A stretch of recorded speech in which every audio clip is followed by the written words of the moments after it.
Hey, everybody. Welcome to Impossible Live. Welcome back if you're joining Lauree and I for the reprise of Introverts as community leaders. So, our fingers are totally crossed wherever you are. We hope everything is okay in your world. We hope, uh, we hope it's a bright, somewhere sunshiny, magical day with lots of really good things that are happening for you and in your family. And if you're joining us again for the reprise, let me introduce you to our amazing guest. I had the pleasure of meeting Lauree Ostrofsky at my first Hudson Valley Women in Business event. An introvert going networking, I wasn't really sure what to expect. And Lauree had amazing topics for that meeting.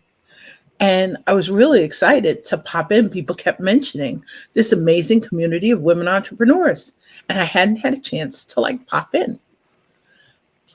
And I remember seeing this wonderful, smiling, beautiful woman. And Laura just had, I'll call it an amazing energy, or it's beyond a welcome. Sometimes you're in the right place and you're going to be really well supported and your experience is going to be absolutely amazing. And that's what I found the day that I was welcomed into Laurie's community after being a silent, quiet lurker in her online community. So without further ado, I'd love to give Lauree a chance to introduce herself and let you know more about wonderful Lauree. Oh, thank you, Mel. Hi, everyone. It is my pleasure to be part of I'm Possible Live, and for the second time for the reprise. I own my own business. For the last 16 years, I have run Simply Leap, which is a coaching and consulting firm. I have 2 books through that, a memoir and a self-help book called Simply Leap. 7 lessons on facing fear and enjoying the crap out of your life, because why not? We should. And when I moved back to the Hudson Valley 9 years ago, I already had my business, and I went looking for other entrepreneurs, especially women entrepreneurs, because I believe that women do business differently. And I'm not alone, because the problem or the challenge that I had finding other women like me who work for ourselves and chart our own paths as entrepreneurs, we were looking for each other. And so in the 8 years since Hudson Valley Women in Business formed, just north of New York City, we have more than 3,000 members throughout the Hudson Valley region. Women at every stage of business ownership and business growth, leaning on and learning from each other every day. So I am so proud to represent both of those companies and organizations here with Mel today. And talk about being an introvert, because I didn't think about, I'm sure Mel can say the same thing about herself. I never imagined myself in an interview, let alone in front of people, which is part of what my work is in Hudson Valley Women in Business, is to get up in front of the room at the beginning of meetings and awkwardly present myself and our community. And I think that's one of the things that makes all of my work more authentic, and makes me a unique and hopefully relatable leader, which I think is really what we're talking about today with introverts as community leaders. How's that, Mel? That was fantastic. And I love what you're saying. We don't imagine ourselves as relatable. And we don't necessarily imagine ourselves, like I was really grateful in your community to find a good spot at your check-in desk or your check-in table. Right. It had always been a really comfortable place for me, but it was a place to start. And I think that's the part, whether we're introverts, no matter what our styles is, where do you kind of start as you're in the beginning of a community? And in many cases, when you're in front of that room, you're not necessarily feeling it before somebody passed you a microphone. I remember that first time.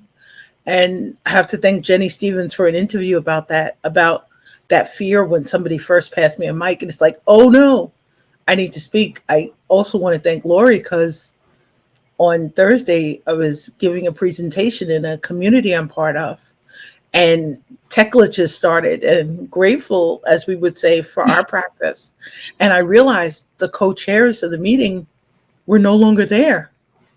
And it meant that we kind of were there. And what I love is, as an introvert, sometimes if you're able to bring a little bit of that quiet peace, or almost that feeling of, I want this to be a sacred space where others feel safe to kind of show up, that might be a place to start. And I love that Martin Stark had put in a comment on today's topic about introverts can change the world.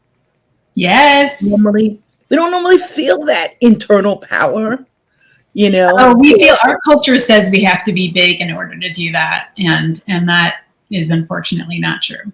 I mean, unfortunately for us believing that, it's just not at all true. It is. I think it's kind of, it's the where do we begin? It truly is the where do we begin. And I think as introverts, so much sometimes can feel like it's internal. Yeah. It's a real choice of what, when we share, with whom we share, why we share. One of the things I love from watching Lauree as a leader in her community is your talent for sharing what I call the choice of the voice. You're able to show up from so many different angles. What fuels that energy, Lauree, as an introvert, to kind of really show up? Yeah, well, it took this long to get there. It took actually Hudson Valley Women in Business. So these 8+ years it's taken to get here. But first, I want to say, anybody watching who wants to own up to being an introvert, please let us know, because we always like to know that someone else is out there and understands. Even if we don't like crowds, we like to know that we're in good company. So feel free to name that. The other thing I wanted to say is what introverts are. I totally want to answer your question, but I want to be clear about what introverts are, because there's this misconception that introverts are necessarily shy or reserved, and that isn't necessarily the case. So you can be outgoing and an introvert. And what that means, introverts versus extroverts are, introverts are it's all about how you get your energy. And as an introvert, I will tell you that at the end of any meeting, whether I'm leading it or not, I get back into my car and all the energy just kind of drains out of me. I have nothing left. And I pump myself up before I go into any room, even electronic rooms, but definitely physical rooms. And I have a timer that starts in my body that says, okay, you only have this much energy and you can only meet this many people before the gas runs down to empty. Whereas extroverts are like, give me more people, more talking, more interactions, and the gas tank gets filled up. So that's kind of the main difference. And so I would say that I am relatively shy and introverted. So those two things together. But I can be outgoing when I need to, when I have a job. And I'd say that is probably the question, the answer to your question is, and what you said before about being a greeter at a meeting. As an introvert, as a shy introvert, I have to choose my roles really carefully to give myself some safety and comfort in a situation. And I realized that about myself. I had to accept that about myself first. We need to accept who we are in a really generous way. And that means saying and owning, gosh, I feel really shy in these situations. I feel really introverted in these situations. How do I make this event, this cocktail reception, this conversation more comfortable based on my own needs? And it takes a while for us to recognize that and be able to own it. So I think first we have to own it for ourselves. And that's where I needed to get to, that there wasn't something wrong with me. This is just what I needed. And this is just what I was capable of in that moment. And then I had to find the things that made me comfortable. And one is having a job. It is now more comfortable for me to go to an event if I'm leading it, because at least I know I have a microphone. Even though that has its own awkwardness, at least I know that's what my job is. And like you were saying, Melanie, like at least you know if you're a greeter, and we have so many folks in our community who are introverts who immediately raise their hand if we need a greeter, or if we need to help people feel comfortable, or we have them passing out something. It's like, great, give me something. It's like going to a party at someone's house, like dinner at someone's house, and saying, oh, let me wash the dishes. Or do you want me to chop that carrot for you while you're making something in the kitchen? It's like, if I have a job, I feel less awkward. So I'd say, kind of all aspects of business. If I know that I have a job, I feel more comfortable. And I think the second part, now that I've been rambling for a while, is the authenticity that I recognized. The more I say in any situation, the more I own up to being an introvert, the more people come up to me after. It is actually a marketing tool. So most of the folks who are tuning in are business owners or entrepreneurial in some way, working in business. And marketing is such a big topic of how do we reach the people, the audiences that are true to us, that make the most sense for the work that we do, that are the most aligned. And authenticity is a way that you do that. And it turns out that I tend to work with more introverts, whether it's through my coaching business or our community has more introverts than extroverts.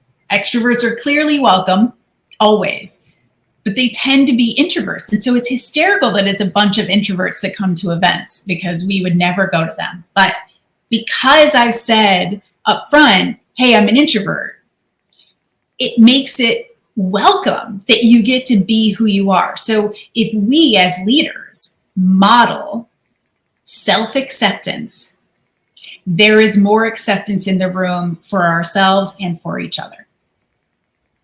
That is like an amazing mic drop. And I think it's so true that the genuine part really shines through. This is who I am. This is maybe something I was thinking 5 minutes ago.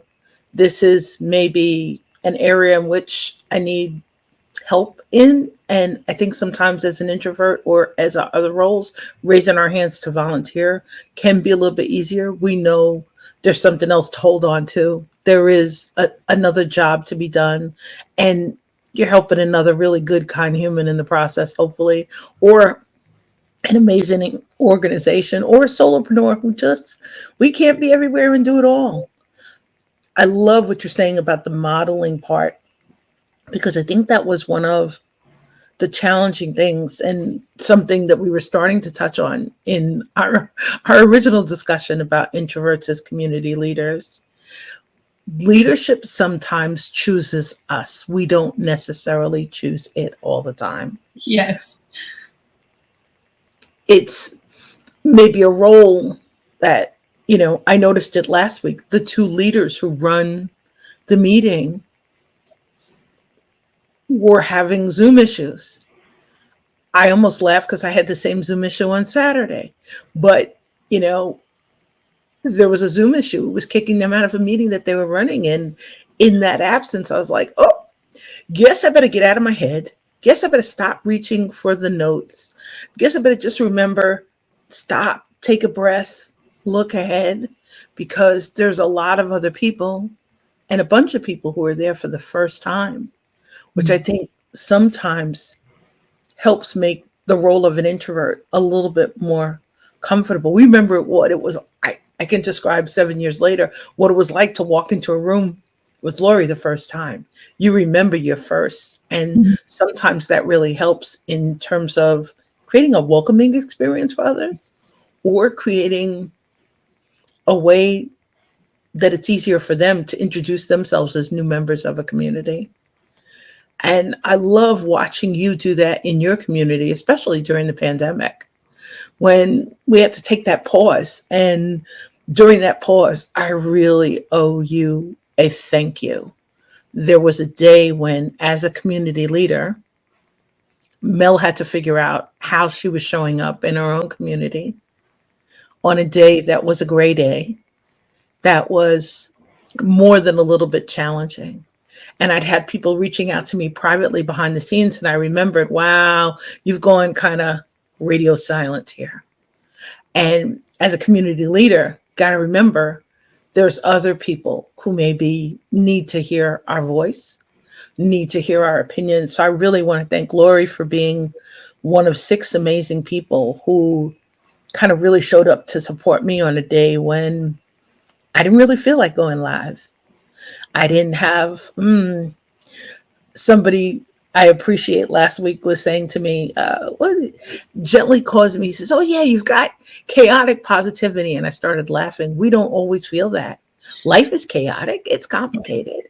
But how are we going to show up? And I think the cool part about what Lauree's saying is modeling it, is showing up in a genuine way that is really honest about where we are.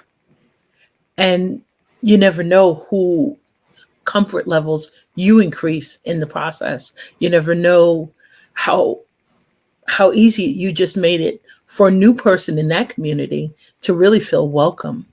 Yeah.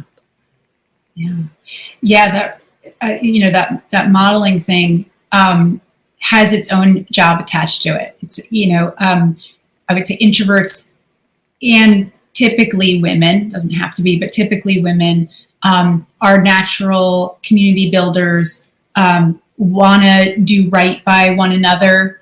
And if we focus on the bigger picture, if we know that welcoming is the most important thing in your job in the next hour at whatever event you're attending or leading, or in a community that you're running, because honestly, that's my goal every time I get on, online into our community, and whenever I host. So it's like wherever I am, it's like, how can I make people feel welcome?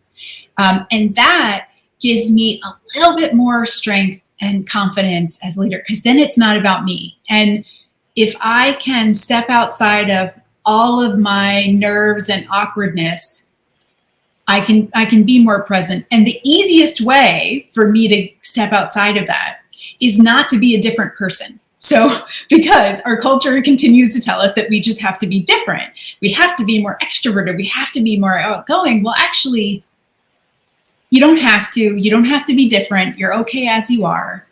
And the easiest way to be out in the world is in service, which is something that you say all the time, Mel.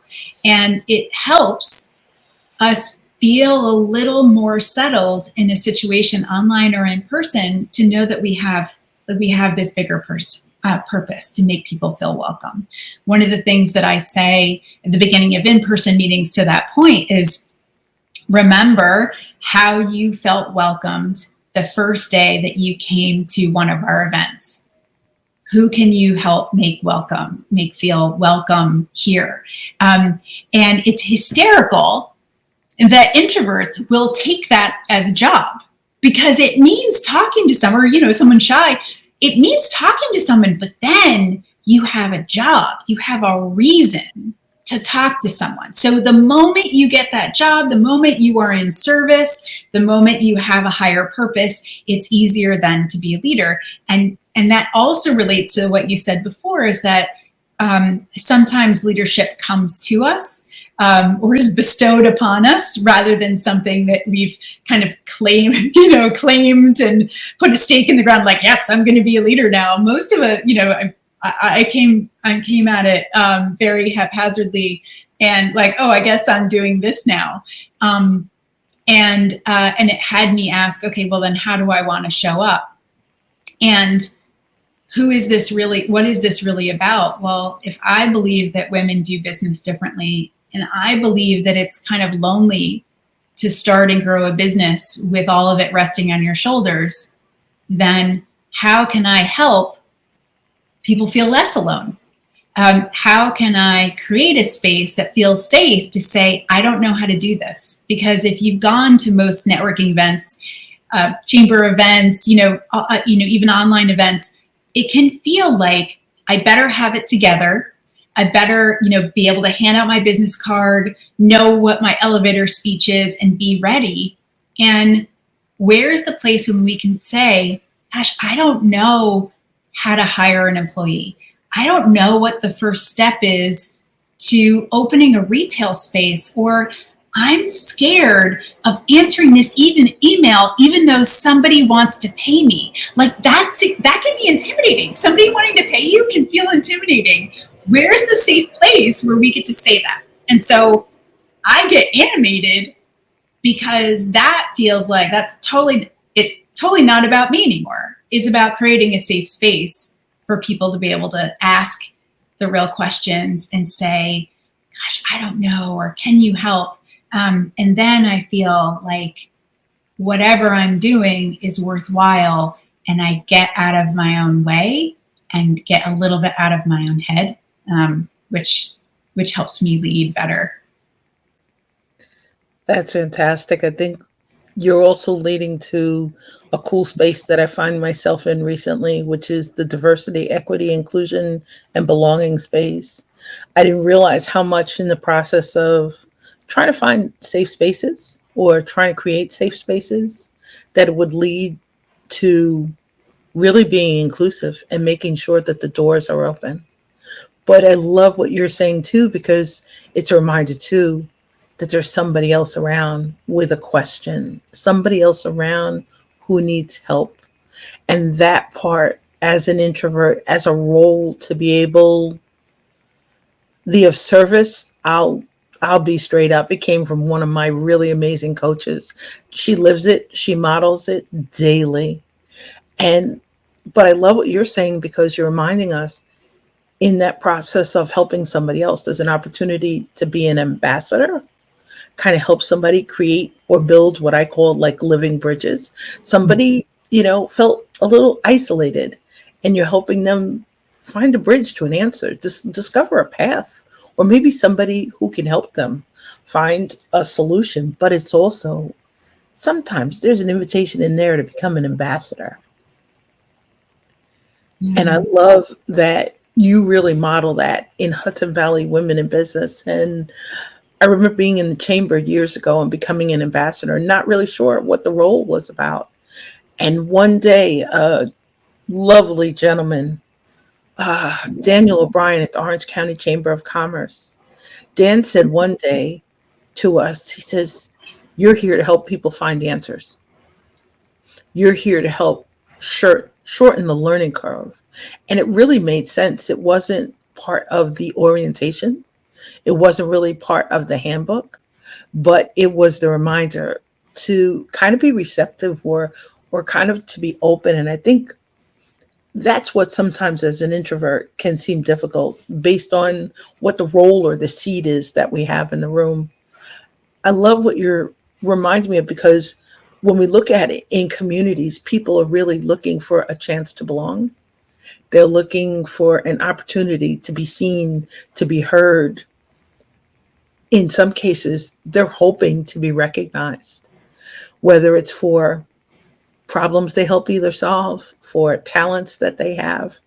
And that reminder that in a community, that sometimes that's the part of leadership that's kind of interesting. I remember years ago, another thank you to Lauree. Lauree really reminded me of something someone said last week, which was showing up with an attitude of gratitude can occasionally, for an introvert, appear to be like you're giving your power away. Mm. There's a way to accept a compliment. There's a way to realize sometimes you're in a receiving mode, but that whole process about gratitude, and I really appreciate it, because Lauree, you continued some lessons that Cindy Marsh Kroll of Wedsey had tried to share with me. But that process of gratitude, of how we show up to give someone thanks, if we do it in a way as an introvert it can happen in a way to make it real, make others think, they weren't really around. They weren't really part of this process. Mhm. And I really have to thank you for that. That behind the words or the language that we use, there's a way to, hmm, as an introvert, I needed to learn how to tell a story Yeah. or how to craft a speech. Yeah. Yeah. And that definitely speeches and things work differently as an introvert for sure. I have to practice in a different way. I have to prepare it in a different way. So I would agree with you there. But I want to go back to what you were saying about inclusivity and equity that is so important to leadership right now. And I think that in community building, what helps someone feel welcome is different for different people. And so when I said before, remember how you felt welcomed, make sure somebody else feels welcome. That's kind of true, but it also can look differently. And part of being a leader is being open to learning and being open to shifting. One of the conversations I was talking with another organization director recently, and she was saying that we have to figure out that organization has to figure out where they are now, like, and going forward. Like, it's not about who we were in the past, it's where we are now, like what's needed now. And to shift an organization, to be a leader in shifting times, which is constant now, we have to be ready and open to new information, to learning, to recognizing that we might be wrong, that we might have welcomed only people that we knew how to welcome or that felt comfortable or familiar. I feel like that is a big one for me, a big learning for me, that what I thought I was doing in terms of being welcoming or leading and organizing a community was based around things that I kind of naturally knew about what made me feel comfortable. But it might not be what we do going forward. It likely will need to look different and broader and take in more ideas and opinions from around our community in order to really create that welcoming and equitable space. So I'm really glad that you brought that up, because I feel like it's important for us to say as leaders, and I think introverts are well versed in learning and pretty open to learning. And I think that's a big one for leaders, that like, gosh, we're gonna get it wrong. And there's a lot to learn about leading now versus leading 5 years ago.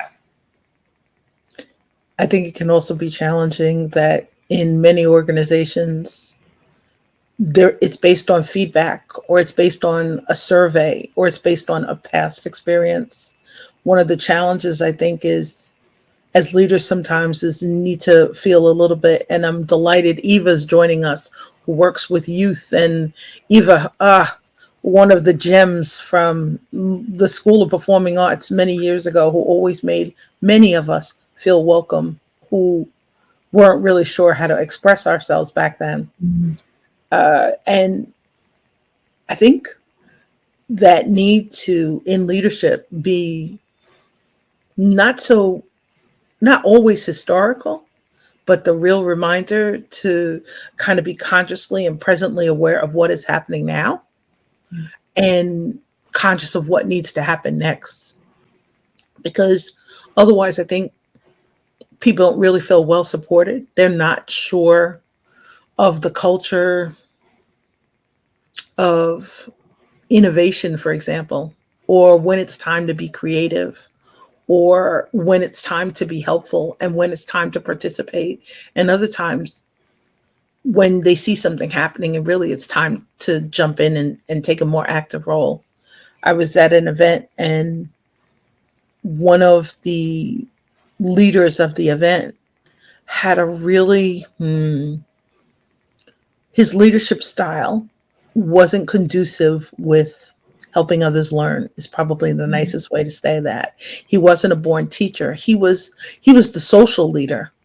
He Mhm. wanted to be around, to be seen around his team, but he really didn't lend people a lot of support. When you needed a hand, he was not usually around and to be found. And that part was really kind of spooky as you're exploring being a leader. And we were volunteering at an event with probably 3 to 6,000 participants, not to mention crews.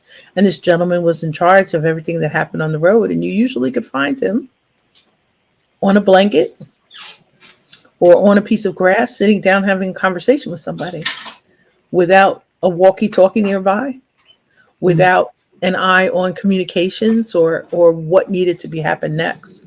I think it really helped us learn communication wise and style wise. That was the day when the introvert really stepped into a very different role. We realized there was nobody around to help others learn. And if we didn't help others learn, our next 2 days in the event were going to be really, really hard. Yeah. But I loved it because he reminded me that in his case, his focus on appearing to be a member of the community was his definition of leadership. To Mhm. some, they might say it was servant leadership, but in others, we had a lot of issues happening and there was nobody around to help others solve problems. It became really, really complicated. Yeah. And there's something to be said for going back to what we were saying before about kind of admitting and opening up about your kind of acknowledging I'm an introvert or I'm shy, or kind of acknowledging that and modeling that self-acceptance of like, okay, this is who I am. This is how I'm going to show up today. It's also important as leaders, and maybe it's easier for introverts because we've already done that, to also say, I can't be everything as this leader. I'm going to need help. And if I have a better skill, like sitting in the grass or on a blanket and making people individually feel welcome or socializing, then as a leader, I better establish who the person with the walkie-talkie is going to be.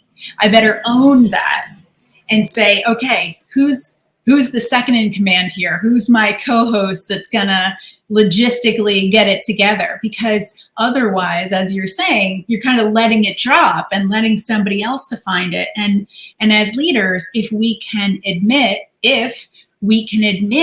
what we're good at, that means we can also open the door for other people to step forward with what they're good at, or identify the areas that need to be filled in around our skills. And I feel like our culture is not really made to, share faults or share limitations. But if we can, and maybe introverts are better at it, maybe women are better at it, I don't know, but I feel like that's just such an important part to being a community leader, is recognizing your skills and recognizing the skills that you're going to need around you for the community to really have a strong foundation. It's not going to be just us. It's not going to be just one person. You're so right. And, the one thing we learned from him later was about the need to communicate early and often and frequently. It helped the rest of us really become better communicators very, very quickly, because we could see, anticipate, and communicate a problem and kind of work ahead. And something happened later that required a lot of us to kind of get together, and we did crack up later because it really was, like Lauree would say, it was an introverts unite. That was basically our group. A bunch of people were first responders, and they were, like co-leaders of group. So we were really lucky to have people who could structurally see, hey, this is what needs to be done. Yeah. This is where we'll need to put our people. This is a problem that's going to happen later, because our leaders are behind where the majority of people were in the event. And we knew we needed lots of people up ahead to support the people that were coming through. It really did change kind of the flow. I think one of the interesting things too, it's reminded me that sometimes as introverts, And just as leaders in general, it's a matter of changing our vision. And just like we were talking about changing roles, but really changing our seat. That sometimes as an introvert, you can be that quiet introvert in the corner who gets to enjoy uh, a lovely Lauree and I. One of these days, we'll have a chance to toast with a glass of wine soon, Okay. but maybe it's your chance to just sit quietly in a corner. And other days, it's, this is what needs to be done. I really do think, though, it kind of changes your rhythm or the action behind it in a community that sometimes there's a hard topic coming up that needs to be said. I remember that day in that community of thousands of people where the next day we all worked differently in leadership, knowing our leader was always going to be behind us. Mm-hmm. And someone said, "What an interesting viewpoint." We said, "Yeah, we're going to work as far ahead as possible. And when he needs more people, we'll send people back to support him." Mm-hmm. And that then became a way to just change, kind of, I guess, to change the flow. Because I think sometimes as introverts, we can appear to be quiet observers sometimes. And other times we really are in the thick of things. And sometimes in communities, those different roles, those different voices, those different rhythms, they're so important. We need our doers. We need, as I jokingly said to Lauree, I was a lurker in her online community for a year Mm-hmm. until somebody I had known for a decade put a post up in Lauree's group, and I wrote a comment to them. And they're like, "Who's this person and why do they know so much about me?" And I remember laughing later. She didn't realize that I worked with her sister. I knew her too. I had been, we had been at, family occasions and greetings. I knew her children, her nieces and nephews. And she's like, "Oh my goodness, somebody's paying attention to me on social media. What is this? Do I need to tighten up my settings?" And I remember laughing with her later. "I really want to thank you because you reminded me online to raise my hand sooner," which sometimes is a role that introvert, we're ready for that back seat. But sometimes somebody needs help. There's an answer. There's a solution.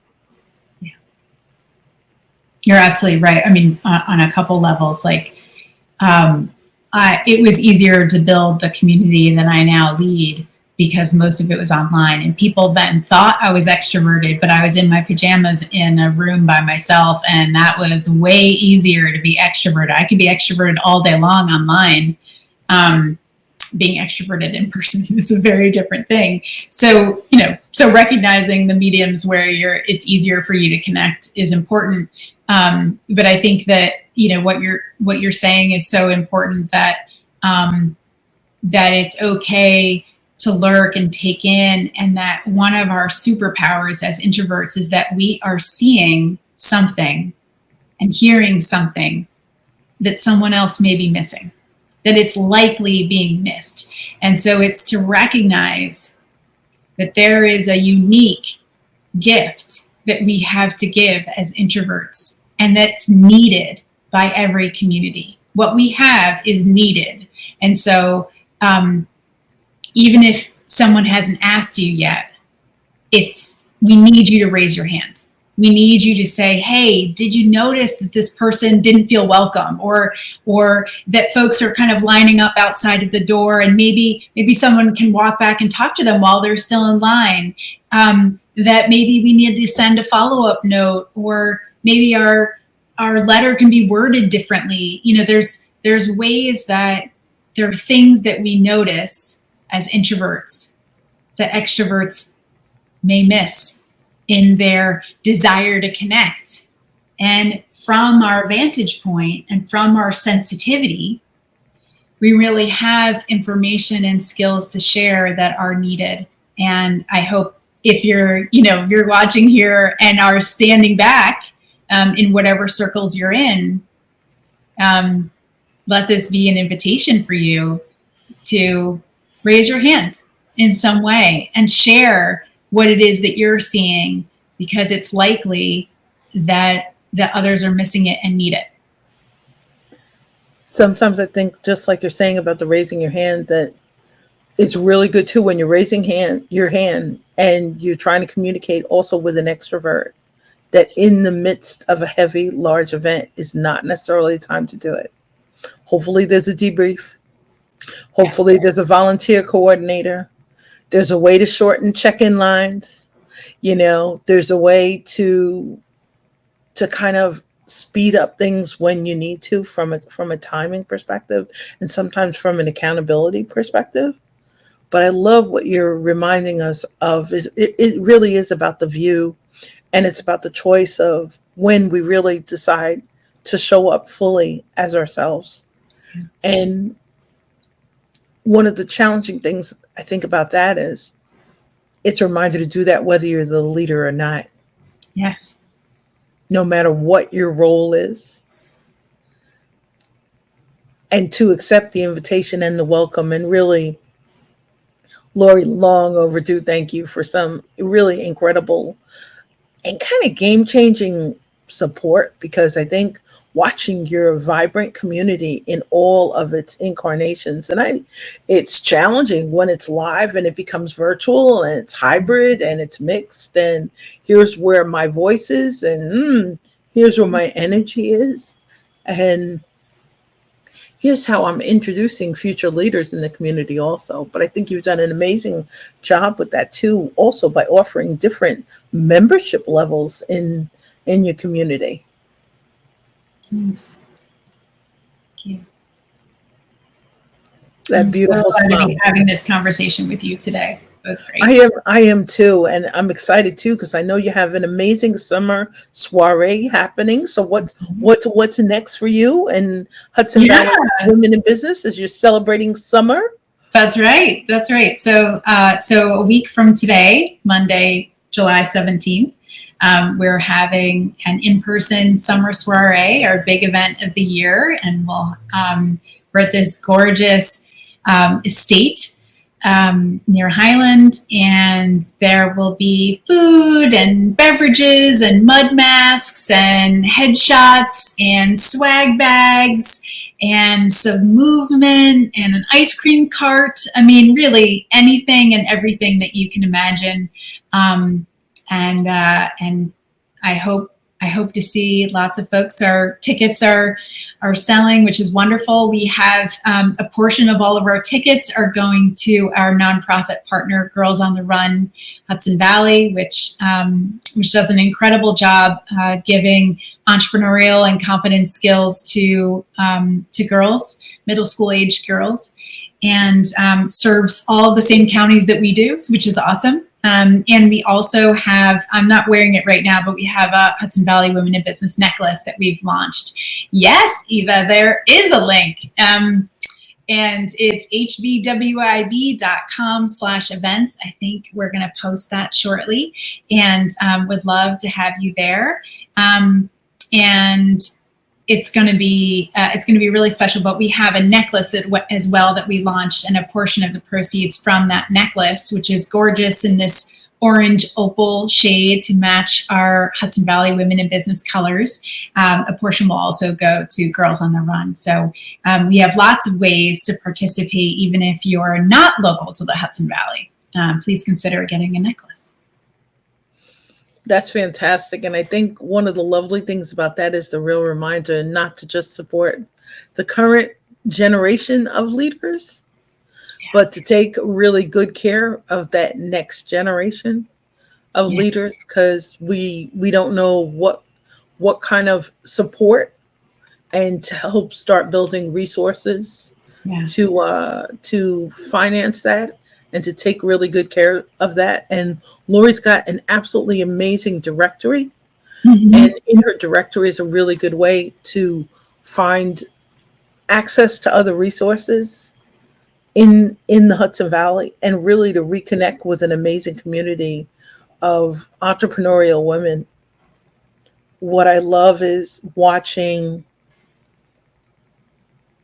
the Small Business Association voice, the membership voice of local communities, and to really see how you're supporting our growth on just so many wonderful levels, and just congratulations, and caps off as you're doing that, because I think if we don't open those doors, people don't find their way in. They don't discover the next steps or the helps or the resources that they need to just absolutely grow.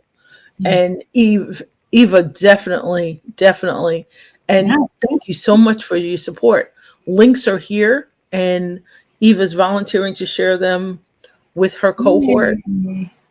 Cool. I have not seen Eva. Eva and I, we won't mention how many years it's been since high school. But I really want to thank this amazing woman for just popping in and joining us. And Lauree, thank you so much Oh, for thank popping you. back and taking time for the reprise. And to those Even joining us, better the second time. Absolutely.